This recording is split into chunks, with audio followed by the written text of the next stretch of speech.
Hold down right click to block. Now while blocking, left click and you'll bash. The first thing you want to do when you get in game is go to your control options, scroll down to interrupt, and make a single key.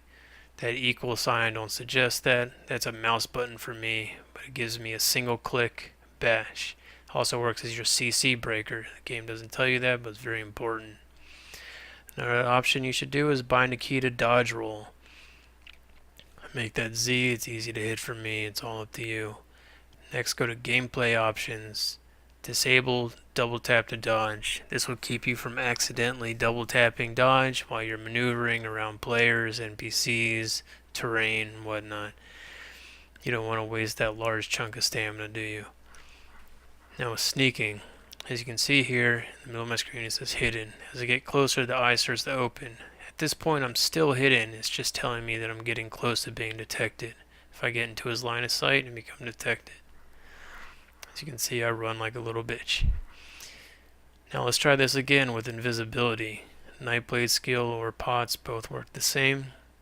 It guarantees that he can't see me. Now if he has a see invisibility potion or a skill, then that's another story. Here I just show a little bit more blocking. I'll wait for him to cast, get an interrupt on, and then finish.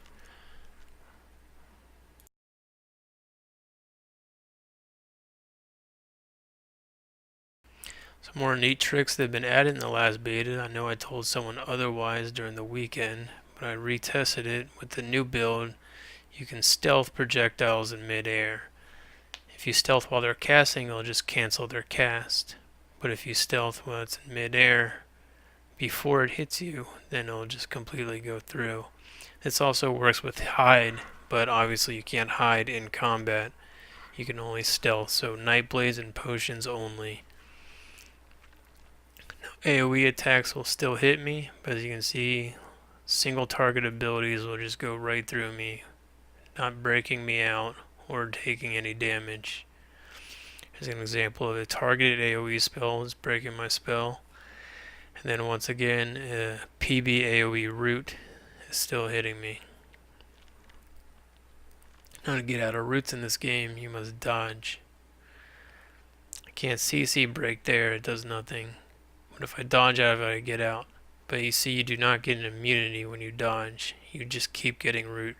That's why spammable roots are very overpowered in this game. And keeping plenty of roots on your team is a great tactic. As far as enemy blocking, you see they get that glyph. That's how you know your enemy is blocking.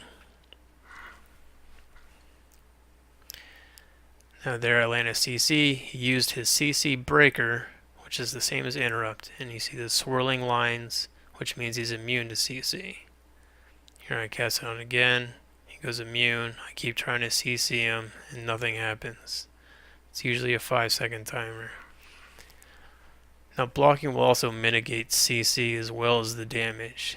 That crystal shard should have knocked me down, but it did absolutely nothing. Now here I can bash him, which will stumble him. Now this is where it gets interesting. I'm going to show you how what I call cast blocking. You can block while doing instant casts. If you see in the bottom right hand corner, you see the block toggle. And I'm holding down my right click while I'm casting these instant casts, and I never lose the blocking toggle. When I switch weapons, it goes away for a split second. So keep that in mind when you're swapping weapons. Now if I try to use a targeted ability, it will not go through. I gotta let go of my block in order to use a targeted ability. Same goes for a casted ability, and same goes for light and heavy attacks.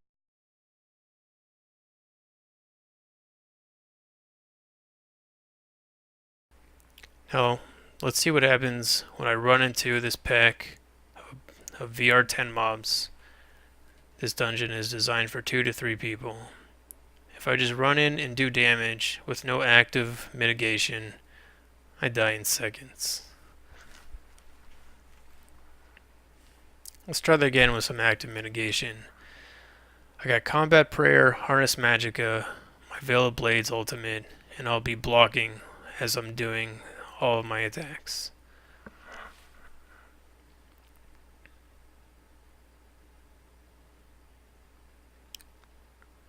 See, my stamina drains and I'm taking very little damage. I'm basically trading stamina for health at this point. This allows me to get all my damage and heals off before I run out. The fight ends with me at full health, full magicka, and about 40% stamina.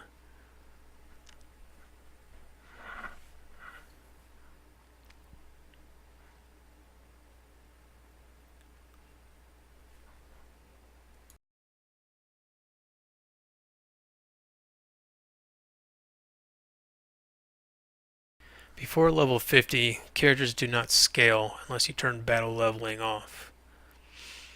This is why a lot of builds will work before level 50 that will not work whatsoever once your training wheels are off and the scaling begins. As you can see, I take off a piece of gear and all my stats stay the same. I take off all of my gear and all my stats stay the same. I take off my weapon and my weapon damage stays the same. The only effect your armor will have is if you have skill points into the skill trees of medium armor, light armor, or heavy armor.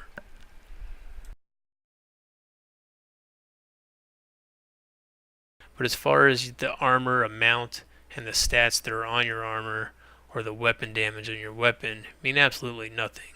You can be naked with a rusty knife and beat the shit out of people. Now here I am at max level, and as you can see, my skills are not balanced and they scale as much as I want them to. This makes a huge difference with your skills. When choosing your armor, remember there's no innate bonus or penalty for any armor type. It's all about the skills you've spent. With no skills spent, heavy armor gives you the most AC. With light armor, you get harness magicka from the annulment line. It's a great ability for reducing spell damage and keeping your magicka up under focus fire. Now for the passives, they'll make you want to use light armor on any heavy magicka build. You'll get a large reduction in magicka costs, magicka regen, you'll get spell resist, spell crit, and ignore the resist of your targets.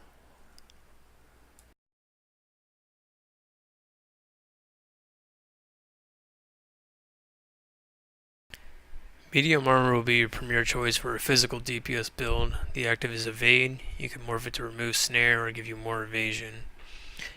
Your passives give you more crit, stamina regen, less chance to be detected while sneaking, half the cost of stamina while sneaking, attack speed bonus, a sprint speed bonus, and reduce the stamina cost of your dodge roll.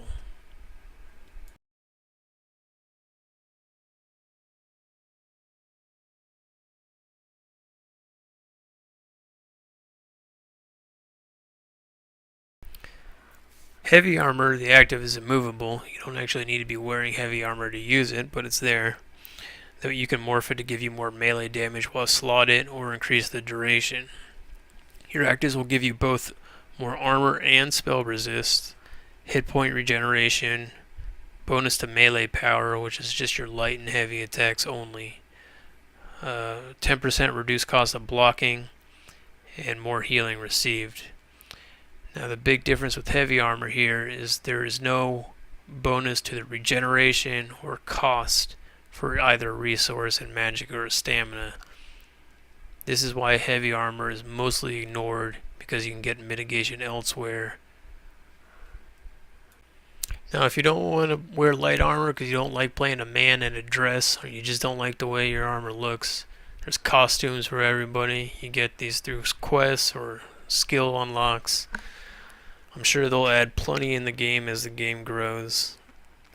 But metal bikinis for everybody. Now I know that was super boring, but I hope that answered your questions towards getting started in building a PvP character in Elder Scrolls Online. Hope to see you in 2 weeks.